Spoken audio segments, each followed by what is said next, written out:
कहानी किसी फिल्म की नहीं है, ये रोज लिखी जाती है। बर्फ में, रेत में, जंगल में, जहाँ फोन सिग्नल नहीं होता पर गोली का एड्रेस बिल्कुल सही होता है।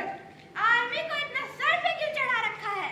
सैलरी मिलती है, फैसिलिटीज मिलती है, रिस्क लिया तो चॉइस उनकी थी।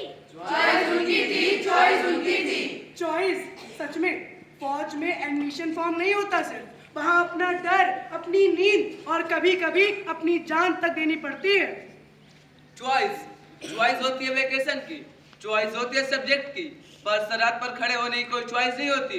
वहाँ सिर्फ ऑर्डर होता है और ऑर्डर का मतलब होता है या जीत या लाश। यहाँ हार का मतलब मेडल नहीं होता, यहाँ हार का मतलब होता है एक माँ को सिर्फ तिरंगा मिलना। पर हर दिन जंग थोड़ी ना होती है। जंग सिर्फ बॉर्डर पर नहीं होती, जंग हर उस रात होती है जब सोल्जर को पता होता है कि सुबह का कोई प्रॉमिस नहीं। हर दिन जंग नहीं होती, इसलिए तुम जिंदा हो। जिस दिन आर्मी थक गई उस दिन सिर्फ जंग होगी, स्कूल नहीं, असेंबली नहीं, तुम नहीं। हम आर्मी को तब याद करते हैं जब बॉर्डर हिलता है, वरना हम उन्हें भूल जाते हैं। सोल्जर मरते वक्त हीरो नहीं होता, ना बैकग्राउंड म्यूजिक होता है, ना सेकंड टेक, सिर्फ एक थॉट होता है, बस देश सेफ रह जाए।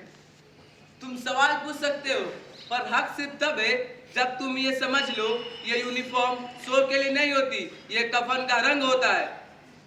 हम परेड देखते हैं, यूनिफॉर्म देखते हैं, पर हम कभी नहीं देखते ऑपरेशन के बाद का साइलेंस, वो साइलेंस जो जिंदगी भर साथ रहता है।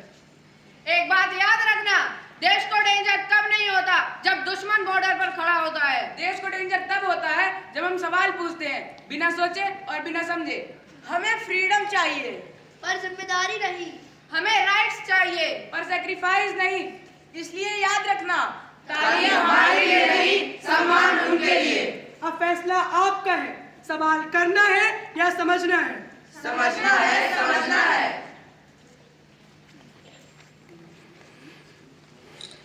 कंधों से मिलते हैं कंधे, कदमों से कदम मिलते हैं, हम चलते हैं जब ऐसे तो दिल दुश्मन के हिलते हैं।